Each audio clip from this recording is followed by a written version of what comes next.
Como les había dicho, bueno, estos son lo que yo definí como lo que me parece más importante para ver hoy en día, o sea, para iniciarse en lo que es ES6 y que ya uno puede usar continuamente. O sea, son unas cosas que yo uso todos los días en el laburo.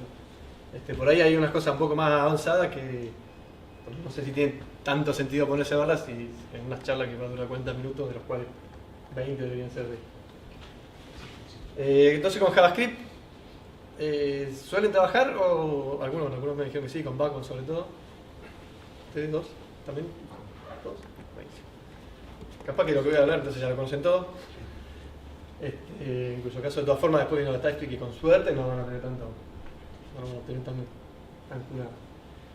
Bueno, las principales características que trajo ECMAScript 6 o ES 2015, que repito, es la versión actual, no es que es la versión que se viene o la futura o lo que sea, es la versión actual. Lo que pasa es que no está todo implementado en todos los browsers, porque lo que tiene JavaScript es una cosa, no es como un lenguaje clásico en el que vos decís, bueno, ya está, saco el lenguaje, una nueva versión, tiene todo, saco otra vez otra versión y tiene todo, y después está en cada uno en qué versión trabaja. JavaScript en cambio es como una definición. Lo que hace la gente que arma JavaScript es define lo que tiene que hacer, cómo son los nombres de los métodos, cuál es la API, digamos, y qué es lo que tiene que hacer. La implementación va por parte de cada uno de los motores. Entonces, Chrome creó V8 y trabaja con V8 y implementa su versión en V8, Microsoft tiene su versión, Mozilla tiene su versión, cada uno tiene su propia versión, y por eso es que algunos navegadores soportan distintas cosas que otros, ¿no es cierto? Pero en definitiva lo que hace la gente del ECMAScript Consortium, que se llama así, es decir, bueno, esto es lo que hace, esta es la API, estas son las características que tiene. Después cada uno, aparte de cada uno de los implementadores, le puede agregar nuevas cosas que no son estándar, entonces por eso van a funcionar en un navegador sí y en otro no. Lo cual, bueno, obviamente no sería recomendable que se exceda mucho en eso, porque pasa lo que pasó ya hace varios años atrás con la guerra de los navegadores, ¿no? O sea, que cada uno implementaba lo que quería y entonces no podía haber el mismo sitio en dos navegadores distintos. Entonces, bueno, entrando con lo que es entonces ES6, las características principales son que, desde mi punto de vista, ¿no? Si bien sigue existiendo, por ejemplo, la definición, cuando uno define una variable, usar var, ya no va más usar var realmente. Ahora o usas const o usas let. ¿Qué ventajas tiene? Que lo que hacía cuando usas var es que hace hoisting. JavaScript hace lo que se llama hoisting, que quiere decir, bueno, vos la definiste acá, pero en realidad es válida para cualquier lado. O por lo menos dentro de la función, si es que estás dentro de una función. Si está fuera de una función, vale para todas, como al lugar global. El global, que podría ser la ventana hacia un navegador o lo que fuera. Const y let, en cambio, acotan ese significado al bloque en que están definidas. Entonces, si están definidas dentro de llaves, cuando te vas de la llave, ya desaparece la variable, no existe más. Si la definís con let, es una variable común y corriente, las de siempre, que se pueden seguir actualizando todas las veces que necesites. Si la definís como const, son constantes, en el sentido de que no le podés cambiar la definición. O sea, vos la definiste, no sé, const x igual a 2, va a valer 2 para siempre. Pero si vos definiste x igual a un objeto JavaScript, le podés cambiar el contenido, le podés ir agregando todos los keys que quieras, que van a seguir, es válido, digamos. O sea, el objeto sigue siendo un objeto, pero a pesar de ser constante, vos le podés ir agregando elementos, inclusive si es un array le podés agregar o quitar elementos, etcétera, etcétera. Entonces, va a ser un array para siempre, pero puede cambiar el contenido. Tengo unos ejemplos, déjenme lo vaya a ir poniendo.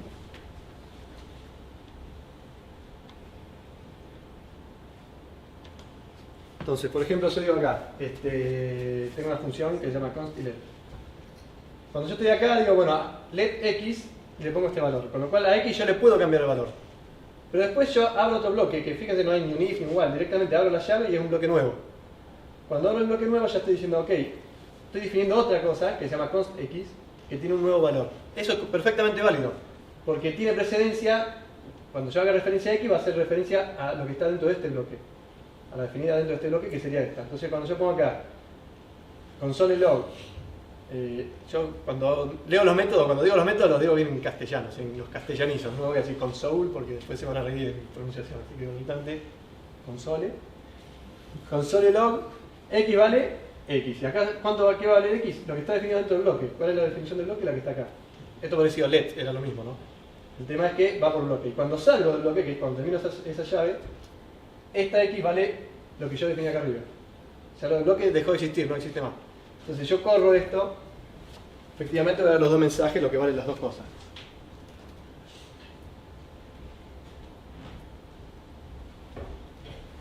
Bueno, esperen un cachito.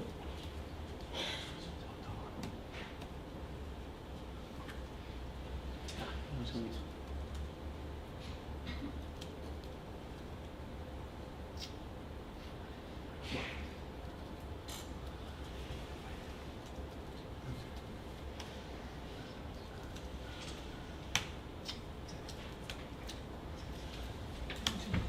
Así. Cuando corro eso, tengo entonces dentro del bloque X vale nuevo valor. Acá estoy dentro del bloque, X vale el nuevo valor. Por acá esto vuelvo a poner lo mismo porque lo que quería mostrar acá es que si yo quiero poner X vale tal otra cosa no funciona porque es una constante. Está comentado justamente porque da error directamente. Y después fuera del bloque X vale el valor inicial. ¿Sí? ¿Qué más?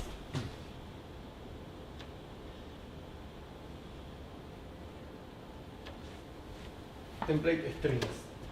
Otra característica que se usa mucho y que está por todos lados es el usar los backticks como template string. Backticks son ese apóstrofe inclinado para atrás.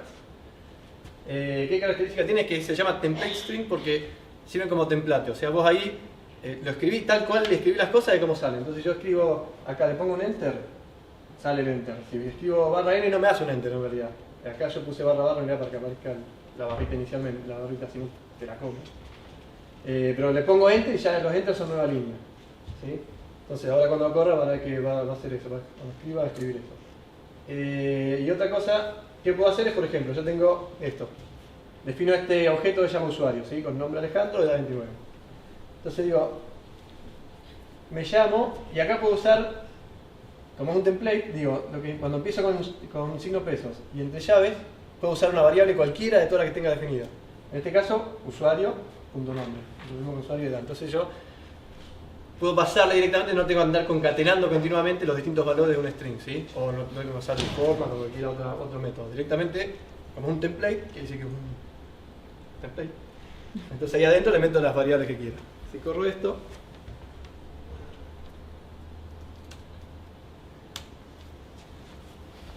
fíjense que me pone los enter y bueno, pega el nombre y la edad como le había dicho. Otro tema que se usa continuamente, que no se para de ver, es el tema de las funciones flecha, las arrow functions. Lo que hace eso simplemente es simplificar la definición de las funciones, tanto las que son anónimas como las que no en realidad. Entonces, por ahí yo tengo la función como la definida siempre, ¿no es cierto? Yo quiero decir, bueno, una función cualquiera, recibe un parámetro que es texto, y después abro la llavecita y pongo return, y lo que quiero que haga con ese texto. En este caso, la función común recibió texto. La función arrowFull esta función es prácticamente lo mismo que esto, o sea, la función hace lo mismo, pero con la diferencia que yo no tengo que poner la palabra function, directamente pongo la flechita acá, pongo los parámetros entre paréntesis, la flechita y después el resto se mantiene igual. O si la quiero ser bien concisa, cuando tengo un solo parámetro le puedo sacar los dos paréntesis. Si tengo 0 o más de 1, tengo que dejarlo porque tengo que saber dónde empieza y dónde termina cada uno de los parámetros. En este caso tengo solo, así que le saqué eso. También, como es una sola instrucción, no hace falta poner return, directamente escribo lo que quiero y no hace falta poner la llave. ¿Sí? Entonces acá me quedo, esta función hace exactamente lo mismo con esto, pero en una sola línea. Se llama la función de flecha porque esto es lo que define que es una función, ¿sí? Es lo que separa los parámetros de lo que va a hacer.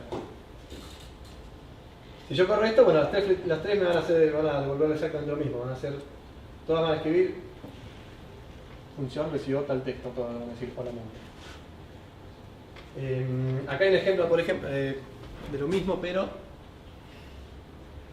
una función que hace otra cosa, que lo que hace es me devuelve el array duplicado, ¿sí? Entonces, yo lo puedo hacer con una función pura, con una función como lo haría siempre, o con la función de flecha directamente escribo esto, que es mucho más conciso y uno diría que está más claro, ¿sí? Entonces es muy común verla, sobre todo las funciones flecha, en lo que son, por ejemplo, los maps o los filters o todas las cosas que tenéis para arreglos, donde se repiten muchas veces y generalmente hace algo simple. Entonces queda muy concisa y muy clara al momento de leer la instrucción. Bueno, podría correrlo, pero todos van a mostrar lo mismo, así que... otra cosa que se agregó fue el for of, que es como un for each, pero que te permite trabajar como con iteradores, donde vos simplemente decís, bueno, por ejemplo, yo tengo mi array de impares, tengo mis números impares. Después le digo, bueno, tengo una función, esto en realidad va a ser una función, ¿sí? Estoy definiendo una función porque estoy poniendo las flechitas acá y lo estoy asignando a una variable. Entonces, imprimir pares es una función que va a recibir un array de impares y bueno, va a escribir los pares que le siguen. Lo único que quería mostrar con esto era esto, que como yo tengo un array acá, puedo hacer un for of. Entonces a los impares va a recorrer cualquier cosa que tenga un iterador, que podría ser, generalmente son arrays, pero bueno, hay otro objeto que puede iterarse. Cualquiera de esos uno le pone el for of y puede trabajar como si fuera un for each.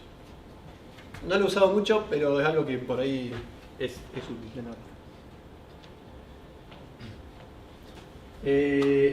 Otras cosas que andan dando vuelta que se agregan mucho son varios métodos a tipo de datos ya existentes. Por ejemplo, o métodos o propiedades, o algunas, no sé, funciones que puedan ser útiles de acuerdo a cada uno de los tipos de lo que se van a usar. Por ejemplo, decir epsilon.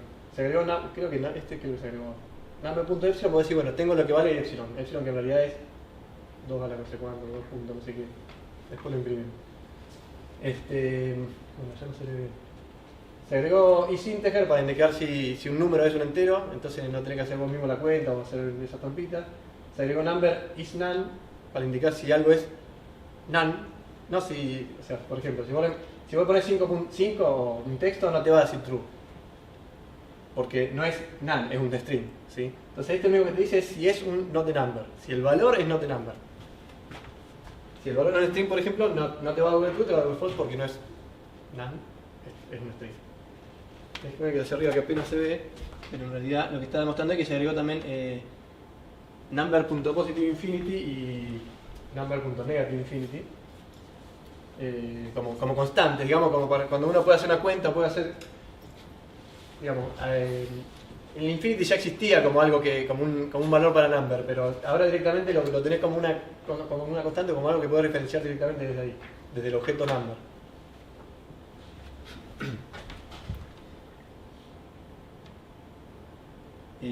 Otras cosas que se agregaron, bueno, por ejemplo, para indicar si vos tenés un número en binario, lo podés poner 0b y escribir el número, y ya lo estás escribiendo en binario directamente, ¿sí? O sea, es un número, sigue siendo un number, pero lo escribiste en binario.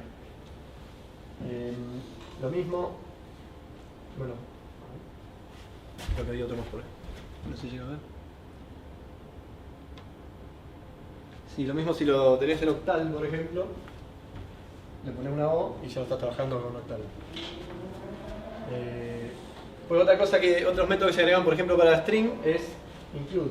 Include te indica si este string tiene o no tiene este cosito. O sea, en vez de decir index of mayor a 1 o mayor a menos 1, perdón, o distinto de menos 1, directamente pones include y ya te devuelve true o false.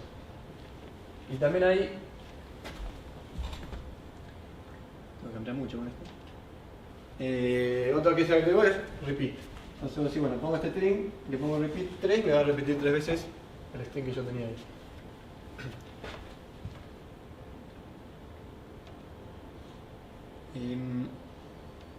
Bueno, object keys creo que ya existía de antes, que voy a decir, bueno, yo tengo un objeto, hago object keys y ya me devuelve todas las entradas que tiene un objeto. Entonces, por ejemplo, yo tengo el objeto que se llama capitales, que tiene Argentina, Buenos Aires, Uruguay, Montevideo, etc. Si yo hago object keys me va a devolver Argentina, Uruguay, Brasil, Chile, como un array. Y si hago, pero ahora puedo hacer object values y me va a devolver Buenos Aires, Montevideo, Brasil y Santiago de Chile como un array. Por ejemplo, esto está disponible en Node 8, pero en Node 6 no lo tiene. El object value. Array te agrega un método que se llama from, con el cual voy a decir, bueno, a partir de algo te arma un array. ¿Sí? Por ejemplo, bueno, esto en realidad ya era un array, me parece, pero de todas formas digamos, con el from, vos ya le estás diciendo, bueno, esto transformarlo en un array.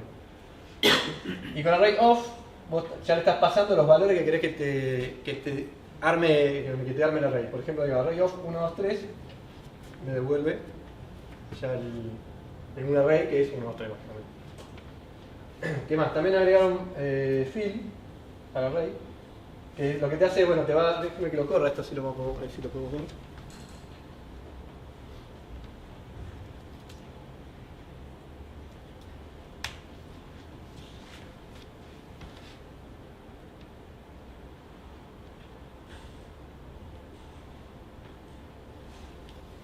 Yo tenía, por ejemplo, array que tenía 0, 1, 2, 3 y luego fill 7, 2. Con esto que estoy diciendo, el resultado final va a ser 0, 1, 7, 7. Lo que hace es, a partir de la posición 2, 0, 1, 2, me completa con 7, con el número 7. ¿Sí? Eso es lo que hace. O sea, reemplaza los valores que puedan existir o no con lo que yo le estoy indicando. Find, este está muy bueno, te permite encontrar el primer valor que cumpla con cierta condición. Con find te devuelve el valor y con find index te devuelve el índice solamente. ¿Sí? Entonces acá, por ejemplo, vos le pasás una función para indicar qué es lo que estás buscando, en este caso una función flecha, digo x, donde x puede ser cualquier cosa, este es el parámetro con el nombre que le ponga el parámetro, pero es lo que va a pasar dentro de lo que es x es cada uno de estos valores y lo va a pasar hasta encontrar el que cumpla esto, como que x mayor a 15. En este caso, bueno, me va a decir que es 20. ¿Sí? Y con find index, en vez de decirme que es 20, me va a decir que está en la posición 1, que es el índice donde está el número 20. ¿Sí? Bueno, copy within hace una copia también medio loca. Con entries obtenés con entry y con keys obtenés el iterador del array. No es ni cada uno de los ítems, porque tenés el iterador. Con eso vos podés usar, por ejemplo, el for of, etc.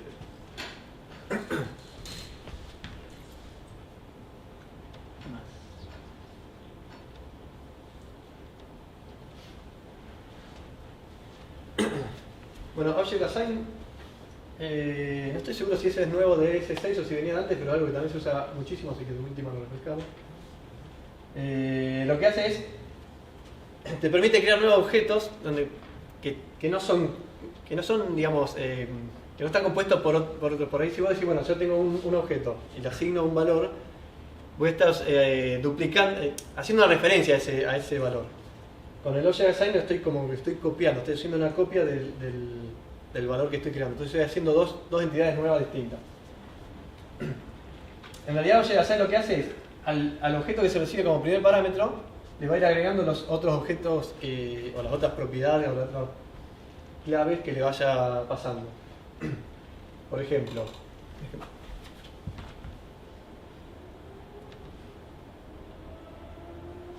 yo tengo un objeto acá, en este caso estoy diciendo, bueno, un objeto nulo, le paso el objeto capitales. El objeto capitales, recuerdan que le decía Buenos Aires, Argentina, Buenos Aires, Perú, Lima, etc. Bueno, le paso el otro donde no estaba Perú, Lima y le agrego este que es Perú, Lima. Entonces, lo que hace es me devuelve un nuevo objeto, o sea, capitales lo deja intacto, así como estaba, capitales lo deja intacto. A este objeto es el que me va a pisar con todos los demás valores y le va a asignar como un merge de todas las propiedades que le pasé. Si en cambio yo lo llamara así, haciendo directamente capitales y esto, entonces ahí me va a modificar el objeto capitales. Por eso es muy común verlo así, Object Assign y primero un objeto vacío. ¿Para qué? Para que sea inmutable, para que no modifique el valor del objeto original.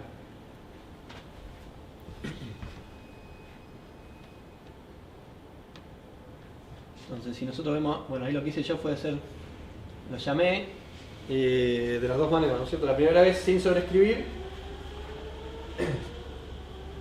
Este es el objeto nuevo que yo creé que tiene Perú, Lima.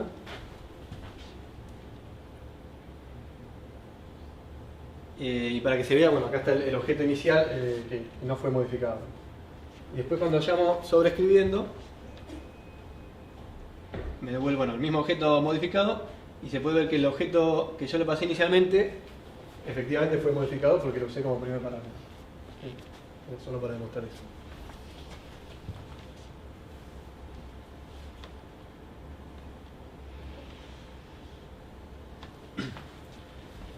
Bueno, otras cosas que se usa muchísimo también, sobre todo con React, no estoy seguro con Angular u otras con Backbone, Pero algo que se usa muchísimo es el hecho de decir, bueno, de structuring, de decir, bueno, agarro un objeto y lo que hace es, les saco propiedades y ya las tengo y se las asigno variables. Entonces se las quito al objeto y se la, depende de cómo lo usemos, ¿no? Por ahí se la quito, por ahí no.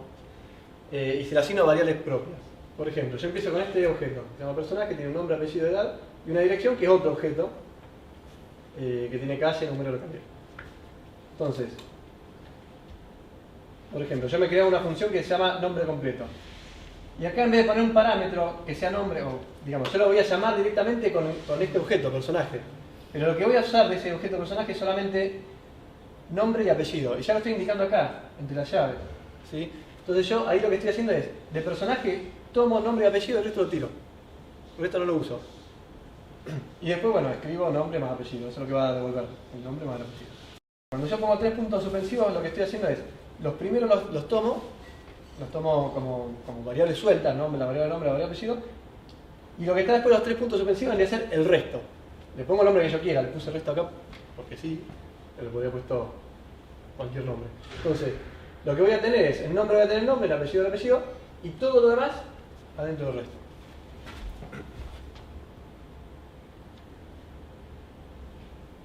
Fíjense yo, por ejemplo, acá lo que en esta función, que es todo menos nombre, lo único que hago es usar el resto, ¿sí? Devuelvo el resto. Entonces cuando corra el console log, así todo menos nombre, personaje, y me va a escribir todo menos el nombre y el apellido. Ya lo podríamos ir viendo.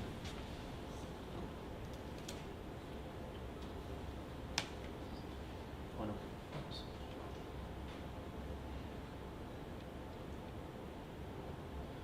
Bueno, lo podríamos ir viendo en otro.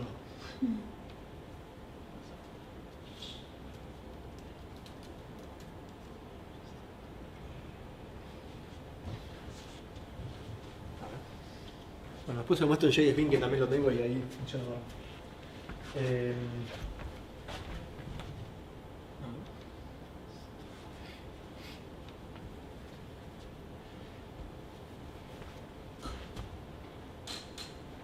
Bueno, otras cosas que permite, que se agregaron junto con esto de Regex Express son los valores por defecto de los parámetros.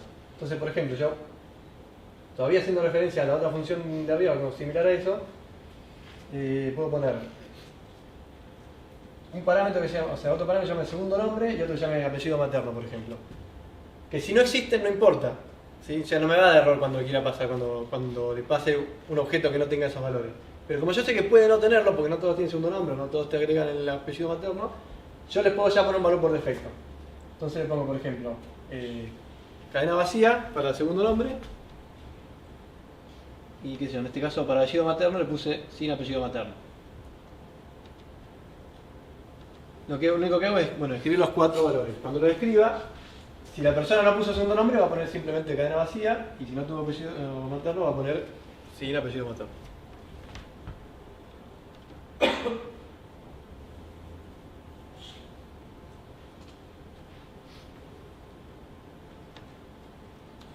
Déjenme que les muestro eso.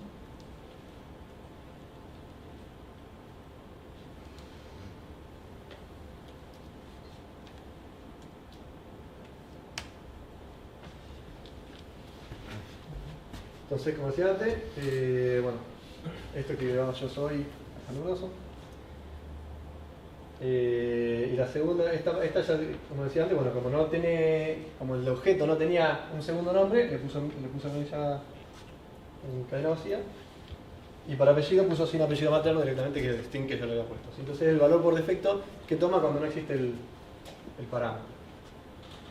Y también si viene undefined, si viene null no, pero si viene undefined también le asigna el valor por defecto. Si viene null no, porque null es un valor nulo, pero es un valor al fin.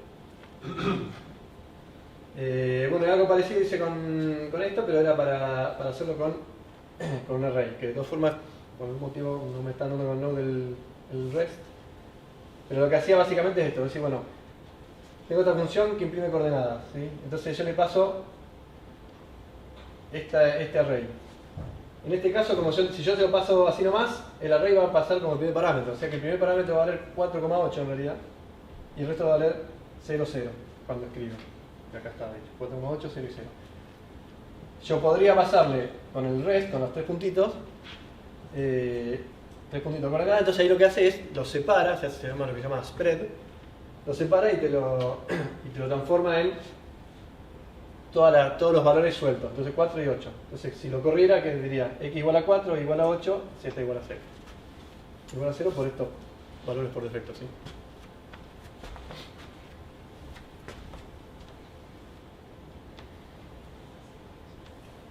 Bueno. Algo que agregaron, más que nada para atraer a la gente acostumbrada a trabajar en objetos, es el tema de clases. JavaScript se agregan las clases y en TypeScript se usa mucho. Y de ahí que en Angular también se usa mucho, inclusive en React se usa muchísimo, porque lo que aconsejan ahora en React, la gente de React, es usar clases, porque hoy por hoy no le va a dar ningún beneficio a esta, pero el día de mañana van a poder hacer cierta mejora de performance y ese tipo de cosas. Entonces es muy común ver clases en todo lo que sea React. Clases y funciones sueltas, digamos. Entonces, para los que están acostumbrados a trabajar con objetos es bastante similar a la orientación objeto. Vos tenés una clase donde podés definir el constructor, que le podés pasar parámetros si querés, y si te pasás parámetros se lo asignás a las variables internas.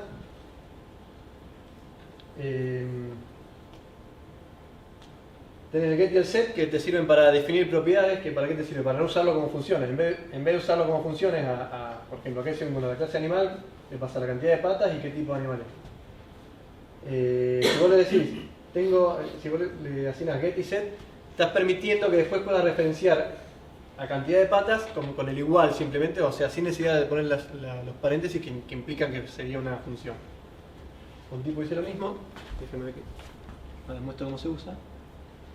Y aparte tenés, por ejemplo, funciones que le podés poner. Podés crear, además de, el get y set serían las propiedades. Después podés poner funciones o métodos como toString. Y podés poner métodos estáticos también. El método estático es el que no pertenece a una instancia, sino a la clase en general. A este se refería como animal.tipos y ya te da todo el significado de tipo.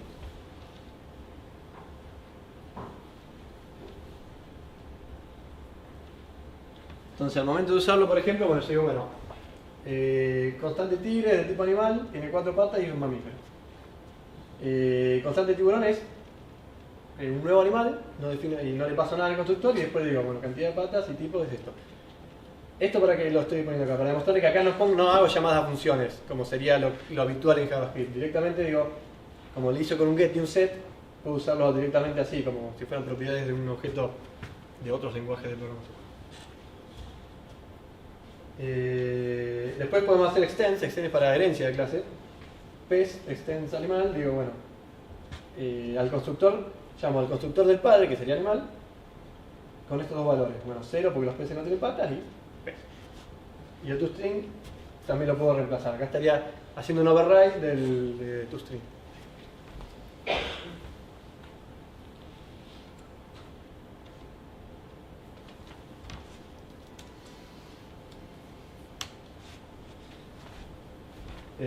Para correrlo, fíjense. Lo que decía antes, el tiburón tiene, y acá hago referencia al valor que le asigné yo mismo antes.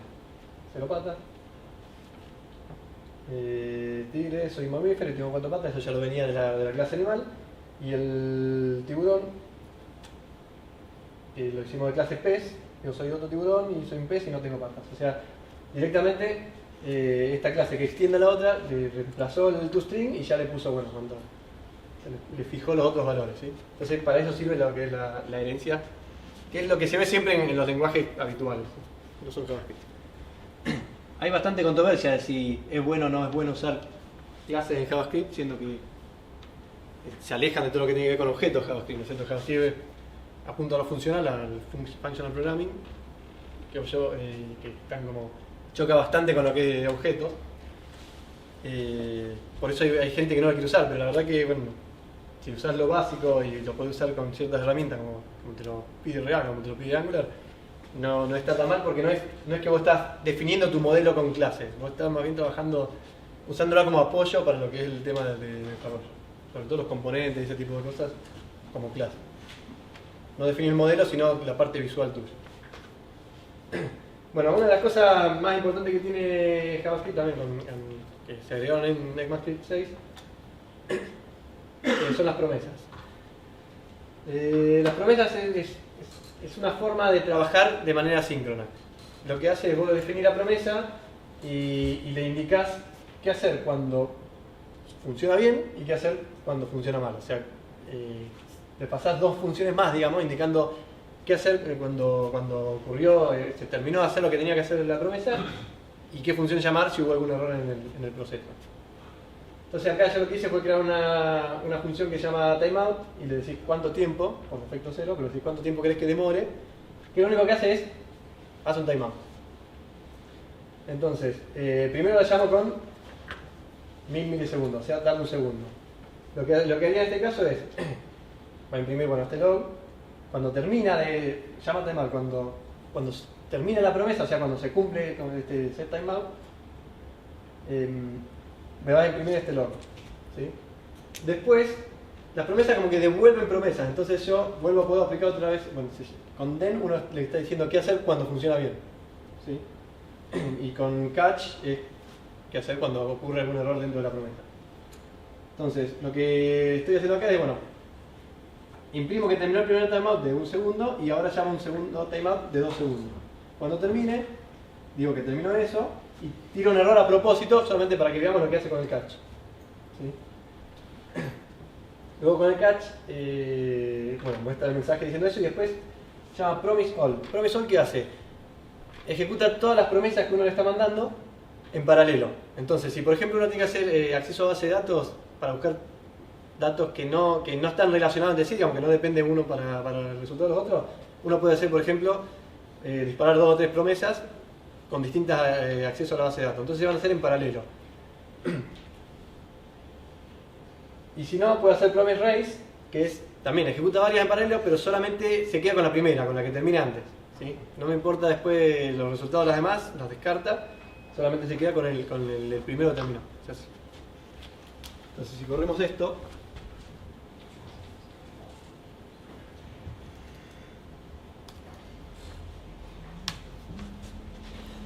vamos a ver lo que está haciendo con timeout de 1, después de 2. Ahora va a tardar 3 segundos porque hace los 2 a la vez. No tarda 3 segundos. El primero tarda 1 segundo. En el segundo tarda 2 segundos. En el tercero, voy a tardar, digamos, se ejecutan las dos funciones, pero como la que más tarda 2 segundos, entonces en total tarda solo 2 segundos, ¿sí?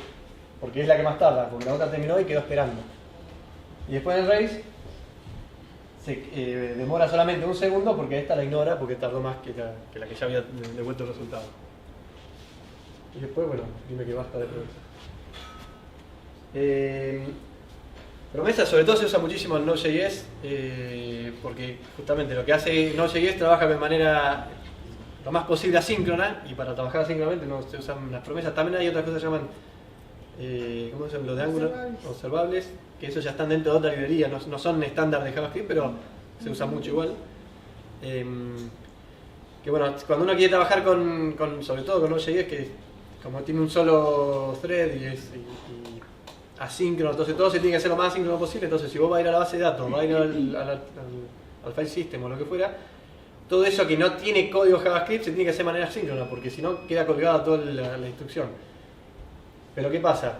Cuando vos trabajás con eso, tenés que programar de una forma distinta, o pensar de una forma distinta, porque vos pensás, ok, no es así, o sea, yo llamo una promesa y después pongo otra instrucción cualquiera, se va a ejecutar la instrucción, porque no va a quedar esperando que termine la promesa, ¿sí? Entonces tenés que pensar de otra manera cuando te pones a trabajar ya de manera síncrona.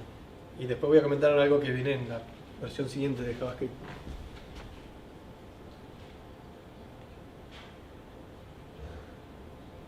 No lo puedo poner.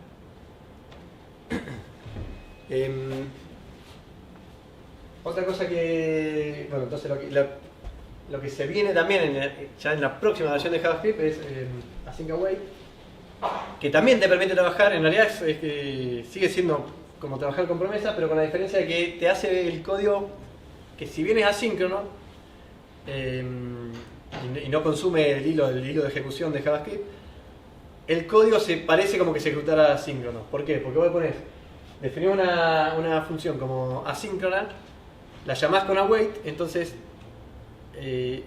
Node.js o lo que sea que está corriendo ese JavaScript, se queda esperando, antes de ejecutar la próxima instrucción, queda esperando. Pero no tiene atrapado el hilo sigue ejecutando otros pedidos de otra gente, de otros usuarios.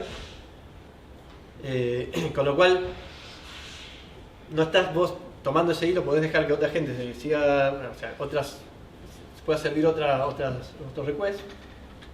Y sin embargo, poder seguir el programador, trabajar como si fuera más fácil de entender, digamos, de manera síncrona. De todas formas, hay que tener cuidado también con eso, porque si vos usas para todo cosas asíncronas, las llamás con await, es más claro para leerlo, pero por otro lado, por ahí no aprovechás la posibilidad de hacer procesos paralelos. Si vos llamás algo con await y después llamás a otra función que no tenía ninguna relación con esa, que también, por ejemplo, va a la base de datos, te convenía hacerla más bien con promesa y hacerlo a ambos en paralelo para después demorar menos en la ejecución. La cantidad de hilo de ejecución depende de los núcleos en realidad con JavaScript, con Node.js por lo menos no, es multithread. No es multithread, es single thread. Aunque en realidad podés hacer algunas cositas que no sé cómo se hacen porque no lo uso, pero en general se lo considera como un solo hilo. Por eso es que todo se hace asíncrono. Por eso si vos vas a la base de datos, por defecto es asíncrono. Si vos querés que sea sincrónico, vos tenés que llamar a una función que se llama diferente. Node tiene un módulo propio que se llama cluster, que es para justamente hacer multithread. Claro, sé que de alguna forma se puede, pero no sé cómo es. No me metí tanto. Bueno, esta es solo una demostración de eso. Que básicamente lo que estoy haciendo es la misma función escrita con promesa. Que tengo un den. Bueno, una función escrita con promesa que lo que hace obtiene un JSON. Y después, si en base a los datos, si necesita otro request, vaya a hacer otro segundo request. Y después, bueno, devuelve los valores que tenga que volver. Si no necesitaba ese otro dato, sale por acá, digamos. O sea, es bastante complejo en el sentido de lo que es seguir el código, ¿no es cierto? ¿Por qué? Por el tema de las promesas y del asíncrono. Se los conoce inclusive como callback hell, cuando vos tenés un montón de callbacks, cuando hay muchas llamadas anidadas a distintas promesas, porque te queda el código que se va haciendo como una flecha para allá y es muy difícil de seguir. Entonces, async await lo que trata es reducir eso. Y la misma función escrita con async await la podés hacer de esta manera. Llamás a getJSON y le pones el await. Entonces ya tenés el dato acá y acá mismo preguntás al dato. Ya cuando vas a ejecutar esta instrucción, como hiciste un await, ya tenés el resultado. Mientras que con las promesas, o como estaba antes, no tenías el resultado, por eso tenías que mandarle el callback. Entonces acá te queda, como que se queda esperando acá, pero no bloquea el hilo. Si el hilo sigue ejecutando otros requests, si es Node.js por ejemplo, pero acá se queda esperando. Y cuando vuelva, cuando ya tenés el resultado, puedes seguir ejecutando y sigue ejecutando esto. Entonces, para el programador es más fácil esto de seguirlo, sobre todo. ¿Sí? Más fácil, un código más mantenible y más fácil de entender. ¿Puedo hacer una pregunta? Podés. Muy breve. El que llama a make request así, Sí. ¿qué espera que vuelva? ¿Una promesa? No, en este caso el que llama a make request en realidad quiere, lo único que espera es el dato este que está devolviendo acá. Sí, pero ¿qué objeto recibe? ¿Es un denable el que recibe? ¿Es una promesa? Con await. O sea, yo entiendo que ahí adentro Sí. el await hace que espere y es mucho más claro sintácticamente. Pero el que llama a este, ¿qué tiene que esperar? No. Capaz que te estoy mintiendo, pero a mí me parece que no, ya recibe, no recibe una await ni una promesa, directamente ya recibe el valor. Yo no lo he usado porque ya te digo, no uso Node.js y en general no está esto, como es la versión que sigue de ECMAScript, no tengo certeza. Pero estoy casi seguro que te lo devuelve, suponete que vos estabas esperando un string, te va a devolver un string. Casi seguro. Duda, probalo, no lo repitas. Bueno, y con la promesa común. recibís una promesa, digamos. Claro. O la función que te invoca, digamos, básicamente lo que tiene que hacer es pasarte un callback, digamos. Claro, vos cuando llamás a la promesa ya la estás llamando con dos callbacks, uno para si hay un error y otro por si hay... La respuesta la va a quedar dentro del callback, digamos. Sí, después, inclusive Sí, sí. Después les puedo mostrar un pedacito de código donde efectivamente estoy haciendo cosas reales con eso. Ahora se los pensaba mostrar después de la parte de TypeScript. Y otra cosa que se viene, pero que lo voy a mencionar después, el tema de los decoradores. Los decoradores también ya están dentro de, creo que están en etapa 2, stage 2, en lo que es el próximo ECMAScript, la próxima versión de JavaScript. Pero por ejemplo TypeScript ya los tiene implementados, por eso lo voy a mencionar después con el tema de TypeScript. que empieza ahora. Bueno, TypeScript, ¿qué es? TypeScript, Microsoft se lanzó. Microsoft, la verdad que es un vuelco bastante importante en estos últimos años. Ya no es el vampiro chupasangre que era antes, y ahora la verdad que tiene muchas cosas hechas en código abierto para muchas plataformas, y la gente le gusta y lo está adoptando inclusive. Por ejemplo, esto mismo que es Visual Studio Code, lo hizo Microsoft, lo hizo con TypeScript. Y es open source y es multiplataforma, y lo usan con la mitad de los ejemplos que ve de cosas en internet que sean JavaScript, usan Visual Studio Code, así sean en Mac o en sistema operativo que sea. Hay muchísimo que está hecho en Visual Studio Code, lo cual muestra que tuvo una amplia aceptación. Después, JavaScript tiene, como decía antes, si bien es un lenguaje diferente, también hay otra. Como mucha gente le costaba trabajar por ahí con JavaScript, o le gustaba o prefería otras cosas, como por ejemplo, si no me gusta JavaScript porque no tiene tipado, entonces es difícil, ahí está muy propenso a errores. Bueno, lo que hizo Microsoft, que no fue ni siquiera original, fue crear una metalenguaje sobre JavaScript que compila o transpila a JavaScript. Entonces, que lo único que hizo, que la ventaja y lo que realmente acertó fue que lo único que hizo fue agregarle tipos, nada más. Hay muchas otras empresas y otras personas que han hecho metalenguajes que compilan a JavaScript, como por ejemplo CoffeeScript, el que más conozco. Que bueno, que vos escribís en CoffeeScript y después lo transpilás a JavaScript, y después lo que te queda es código JavaScript. Pero esos otros le hicieron muchos cambios, digamos, muchos cambios a la forma de escribir el lenguaje de programación. Entonces escribir CoffeeScript, medio que no te das cuenta que estás escribiendo JavaScript, es otra cosa. TypeScript, donde le acertaron justamente es JavaScript, pero con la opción de agregarle tipo. Entonces va a agarrar un archivo que es js.js, le cambias la extensión a ts y funciona. ¿Sí? Es un archivo TypeScript. Que después lo compilás y lo transpilás, digamos, a JavaScript, y te va a quedar igual.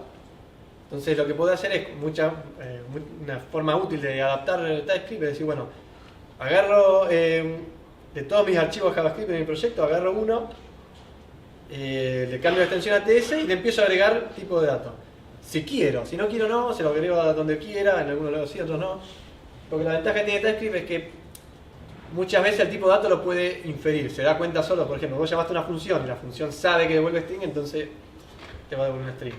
Ya sabe que la variable es tipo string. Si no, vos le podés poner igual, le podés decir, bueno, esto es un string. Bueno, voy a ir metiendo entonces de a poquito en lo que es cada uno de los que a mí me pareció importante. Lo que tiene TypeScript es que yo, por ejemplo, lo uso con React, ¿no es cierto? Y yo ya tengo todo armado con la plataforma de Visual Studio, el clásico 2017, que es lo que usamos en mi empresa. En mi empresa trabajamos con React, pero con TypeScript.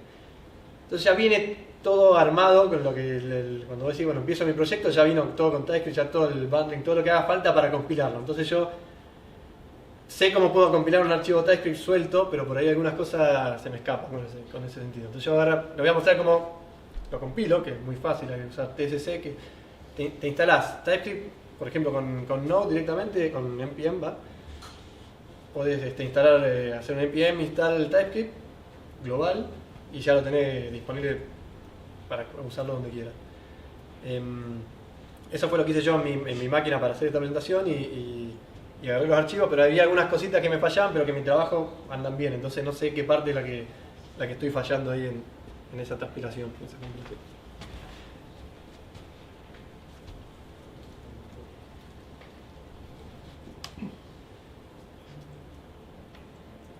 Bueno, empecemos entonces primero por los tipos de datos que ofrece TypeScript.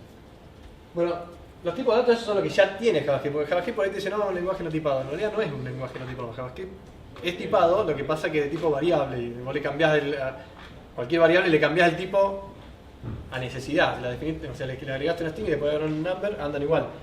Pero cuando era un string es un string y cuando un number es un number. No le podés llamar al string un método de un number, ¿sí? O sea, JavaScript tiene tipo, lo que pasa que no... Se puede sobreescribir. Claro, entonces al ser variable, no es fijo, como si vos decís, por ejemplo, con TypeScript, sí, ya le pongo el tipo y queda ese tipo de datos fijo. Entonces, bueno, Los clásicos, que son los que ya tiene JavaScript, son boolean, number y string. Array, y le decís array de qué tipo. Y también puedo decir, bueno, quiero que sea o string o number. ¿Sí? O un string o un number. Yo le puedo asignar un string o un number. No le puedo asignar un array, por ejemplo, pero sí le puedo asignar ya sea un string o un number, lo que quiera. Entonces, una de las ventajas que vamos a ver es, yo tengo acá el linter de TypeScript y ya me va diciendo cuando encuentra algún error.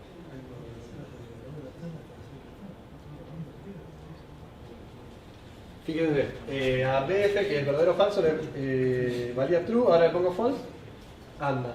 Si le quiero poner 0, que podría llegar a ser un false en JavaScript, si vos lo considerás como sin tipo, acá no, acá me da un error. Me dice no, tiene que ser true o false, o null. Undefined también, porque.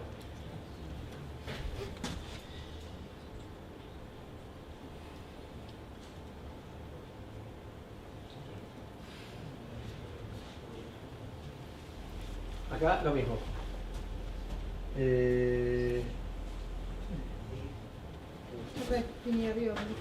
Claro, sí, tenés razón. Ya tenía cuadrado definido, entonces bueno, este es un error que ya me da, pero un tema de JavaScript en realidad. Como yo tengo LED, no puedo volver a definirla. Vale, perdón. Sí. Te quedan 15 más o menos antes de que te empieces a pegar Vicky. Bueno, entonces me apuro. Si no, arreglate con ella, no sé. Bueno, fíjense, me deja por ejemplo multiplicar dos números, pero no me deja multiplicar un número y un string. ¿Sí? Entonces esto el propio compilador ya te va diciendo, no, tenés estos errores. Si yo lo quiero hacer el transpiling,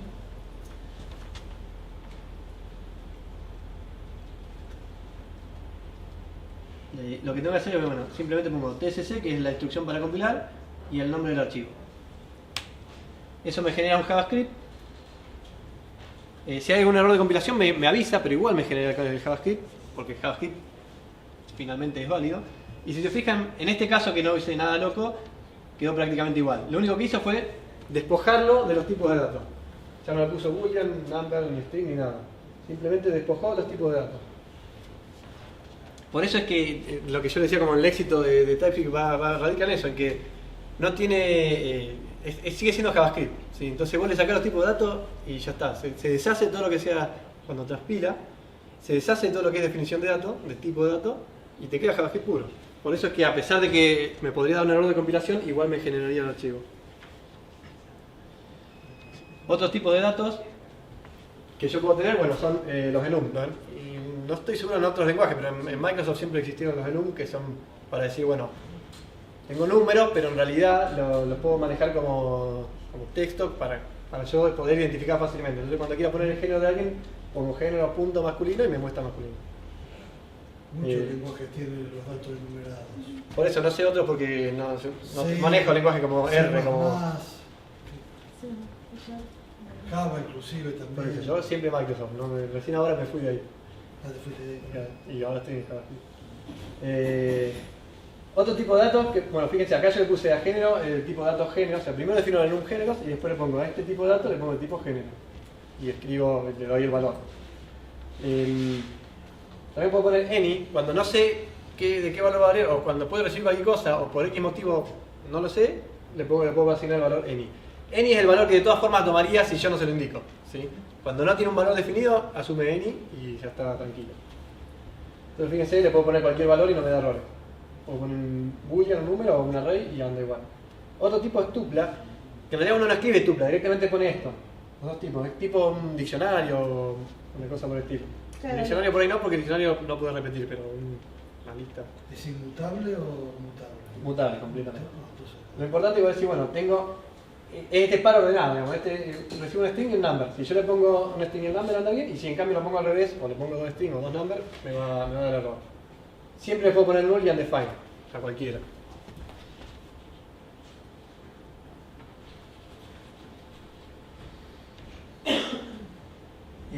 Bueno, las funciones, lo mismo, las funciones, todo lo que está para ECMAScript 6 o S6 está para TypeScript. O sea, TypeScript, vos escribís tipo ECMAScript 6, entonces vos podés usar las funciones flecha, podés usar todo lo que está del otro lado. Lo único que haces es, le podés agregar los tipos de datos. Por ejemplo, acá tengo una función que no tiene tipo de datos y acá lo mismo, pero tipada. Le ponés el mismo, entonces lo que hace es al parámetro le pone el tipo y al valor que devuelve también le pone el tipo. Esto sí es una función como la escribir clásica, y esto ya es una si la escribís tipo arrow, tipo flecha. Lo mismo, pones el parámetro, el tipo y el tipo que vas a devolver. Y las muestras para que no perder tiempo.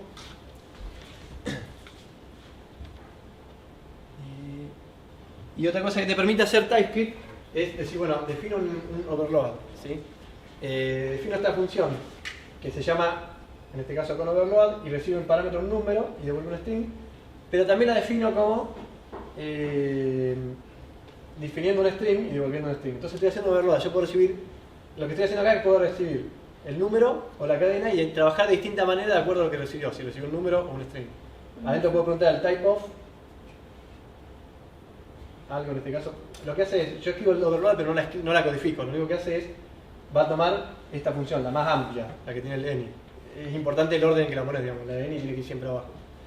Entonces, sabe que esto va a llamar a esto y con este nombre. Entonces yo digo, bueno, si el valor de algo es number, no el valor, si el tipo es number, realizar esto, de lo contrario, hacer esto otro. Entonces el overload funciona como tal, o sea, funciona en el sentido que vos podés saber a cuál overload llamó y si querías usar un número o un string. También se puede hacer generic, como en la gente que trabaja en C# y muchos otros lenguajes. Le pones entre el símbolo de menor y mayor un tipo y una constante o algo que para identificar decir que estás identificando un tipo y lo trabajás como de costumbre. No lo voy a correr para no perder tiempo. Bueno, una de las cosas más importantes que tiene es la interfaz. ¿Para qué sirve eso? Con JavaScript se usa muchísimo el tema de trabajar con objetos JavaScript. Entonces, lo que vos podés decir es definir interfaces para esos objetos. Entonces ya sabes, al momento de programar, si te están faltando propiedades o si las tenés todas o lo que fuera. No te deja agregar propiedades que no pertenezcan a la A menos que le digas interfaz. que querés que sí. Ahora vamos a mostrar cómo. Inicialmente vos te decís, por ejemplo, yo acá defino a esta persona. Una interfaz persona que tiene un nombre, apellido, que son los de string, y una edad que es opcional, por eso le pongo el signo de pregunta. Una edad que es opcional y es del tipo number. Entonces después cuando escribo puedo hacer referencia, yo pongo punto y ya me aparecen todas como tengo una interfaz, al poner punto ya me aparece todo el IntelliSense, digamos, de todo lo que puedo usar. Aquí.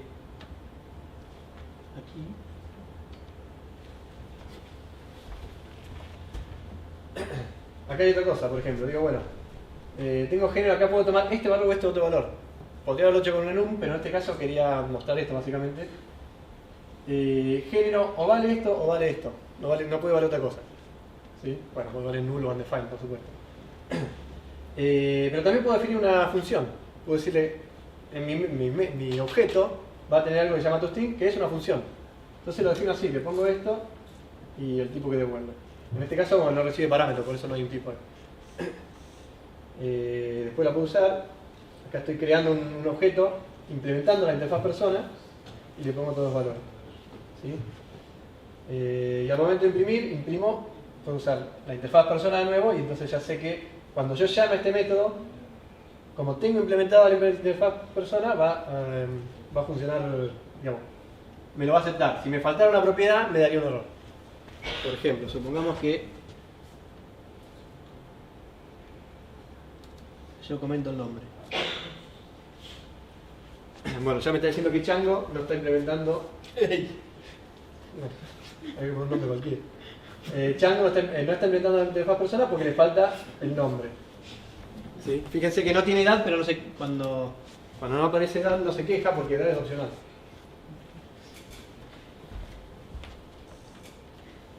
Y acá está lo que decías vos. ¿Qué pasa si yo quiero decir, bueno, quiero que tenga estas propiedades, pero aparte cualquier otra que se le ocurra al programador? Le pones así, se llaman propiedades indexadas. Le pones la propiedad indexada, le decís, bueno, esto es cualquier cosa que sea string y se carga un string. Por ejemplo acá, yo digo, bueno, tengo un diccionario, mi interfaz se llama diccionario, entonces digo, sí o sí tiene que tener qué idioma es el que estoy del diccionario y después todas las palabras que se me ocurran con su significado. Entonces puse acá en esta instancia, digámosle, que implementa diccionario, tengo idioma castellano e implemento bola y chao. Puedo poner todas las palabras que quiera. Siempre y cuando sea un string y un string. Algo que estaba en el otro ejemplo, que lo que no lo dije lo que era ES6, es que esto también se puede usar como, digamos, para acceder a las propiedades de un objeto no hace falta poner el nombre del objeto punto y la clave, por ejemplo, objeto punto idioma. Yo puedo poner objeto y entre calchetes y comillas poner idioma, entonces me va a llamar me va a obtener el valor de idioma. Eso es de JavaScript puro, digamos, no es algo de TypeScript, es algo de JavaScript puro. De clasificaciones de animales, una interfaz de animal que tiene un tipo y un nombre. La interfaz mamífero extiende a la interfaz animalito, con lo cual estoy diciendo, tengo esta interfaz, pero aparte esta otra que es eso más esto. ¿Sí? Es como la herencia misma, cuando uno hace herencia en objetos, solamente que acá lo único que estás hablando son propiedades, no de valores. Son como clases abstractas, digamos. Ni siquiera, porque hay clases abstractas, que las vamos a ver después. Okay. Es simplemente que estás extendiendo la interfaz. Entonces vos podés implementar animalito, con lo cual sabes que tenés estos dos, o podés implementar mamífero y tenés estas dos más esta otra propiedad. Por ejemplo, acá yo digo, bueno, tengo esta constante perro que es un mamífero, entonces tengo estas tres propiedades. Si yo sacara cualquiera una de esas me daría error, porque ninguna es opcional. ¿Sí? Como pueden ver ahí me está mostrando el error. Ahora supongamos que yo tengo otra interfaz que se llama robot, que tiene duración de batería y velocidad de carga. Y después tengo otra interfaz, que lo que yo digo es, extiende a robot y animalito, o sea que es una interfaz que va a extender a las otras dos interfaces, con lo cual va a recibir de los dos lados, las propiedades de los dos lados. Y además le voy a ponerle que le agrego esta si quiero, puedo no agregarle nada, ya con el hecho de tener... con el simple hecho de estar extendiendo las otras dos ya está recibiendo, ya está bastante bueno con eso, digamos, no hace falta agregarle alguna otra propiedad. Entonces yo ahí vengo y hago un nuevo objeto que se llama perro robot, que es una mascota robot. Entonces va a implementar esto y esto. Va a implementar las dos interfaces. Tiene que tener todo lo de las dos interfaces. Que en realidad son tres a la larga, porque vos tenés animal, bueno. ¿Poner la primera? Bueno, sí, no implementé mamífero. Si hubiese implementado mamífero acá, en realidad, en la otra, en la de perro robot, estaría implementando las tres: animalito, mamíferos y robot. Bueno, y pasamos a lo que son las clases en TypeScript, que son casi lo mismo, ¿sí? Casi lo mismo que en ECMAScript 6. De hecho, yo después lo voy a transpilar a esto y voy a mostrarles el valor. Como queda prácticamente igual que el ejemplo que les había hecho para JavaScript. Con la diferencia que acá puedo hacer clases abstractas. ¿Sí? Entonces yo puedo decir, defino mi clase abstracta, en este caso animal, que podría haber implementado la interfaz animal, así que, bueno, en realidad es una clase, así que no... La interfaz más que nada se usa con los objetos. Entonces creo una clase abstracta animal que tiene este constructor. Yo al poner protected acá ya estoy definiendo la variable, la propiedad interna, ¿sí? Acá la estoy definiendo como protected, la podría haber definido como private o como public. La defino protected porque la quiero usar en mi clase y en las clases hijas. Si fuera solamente en la clase esta, sería private, y si fuera pública para cualquiera, la pondría pública. Lo habitual en vez de poner pública es directamente hacer los getters y los setters, por supuesto, ¿no?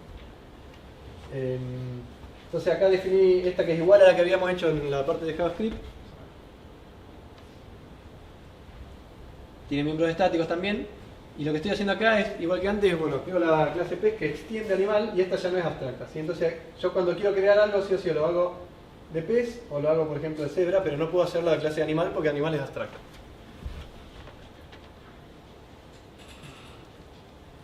Y acá la pulga.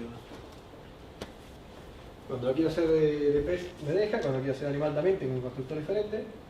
Y cuando quiero heredar de animal no puedo porque es una clase abstracta. Eso para mí es lo más importante que tiene TypeScript y les muestro así rapidito solamente cómo queda React con TypeScript.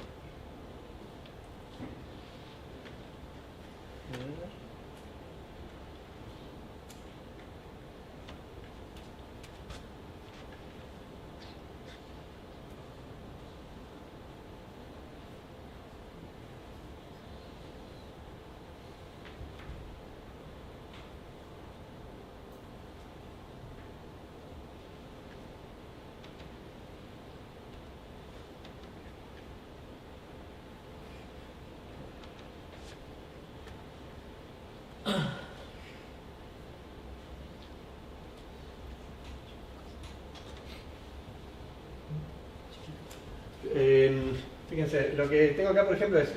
bueno, que no se ve acá. No se ve nada. ¿Tiene zoom esto? Bueno, este es Visual Studio común, entonces no se tiene zoom. Pero lo que tengo acá es una clase que se llama React Stateless Component. Estos son los tipos que le da TypeScript a la clase de React, ¿sí? Entonces, por ejemplo, un componente sin estado. Y acá le paso una interfaz con las propiedades, con las props, para los que están acostumbrados a usar React. Y la defino acá en la interfaz. Entonces yo cuando defino el objeto ya tengo las props de mi componente, las puedo definir con una interfaz. Entonces después ya sé al momento de llamarlo cuáles son las props que le tengo que pasar y me avisa si TypeScript me da un error si no le pasé las propiedades que son obligatorias e ignora las que son opcionales porque las marcamos en el signo de pregunta. Pero en definitiva esto es únicamente para mostrar que se puede usar TypeScript con React y la verdad que yo lo considero muy práctico, me sirve mucho sobre todo para todo eso, lo que es la comunicación entre componentes, porque decir, bueno, estoy mandando todas las propiedades del tipo correcto, etcétera, etcétera. Aparte sirve para la documentación y la escribir el código. Totalmente, a mí me gusta más leer eso que, por ejemplo, nosotros lo empezó otra empresa al software que usaba, bueno, obviamente lo hizo con TypeScript, pero no aprovechaba para nada el tema de los datos, en ningún momento lo usaban y te das cuenta, digamos, es notoria la diferencia entre verlo. Cuando tenés tipo, vos lees la firma de la función, el tipo Claro, que recibe el tipo de ratón y ya sabes lo que hace. Totalmente. Si no tiene tipo, tenés que leer todo el código de la función para saber lo que hace. Exactamente, sí. Y esto de tener los props en una interfaz está fantástico, es decir, listo, esto es lo que yo le tengo que mandar, sé cuáles son opcionales. Eso es muy de .NET, digamos, eso de usar mucho las interfaces y demás. Generalmente, por lo menos yo cuando Sí. desarrollé en .NET Yo te digo que lo uso más en TypeScript que lo que lo usaba en .NET, que lo usaba más o menos, pero tampoco era digamos, como lo uso acá. Acá lo uso para todo, cualquier objeto que creo le hago una interfaz. Bueno, y no quiero extender más, así que ya veo que es bastante tarde.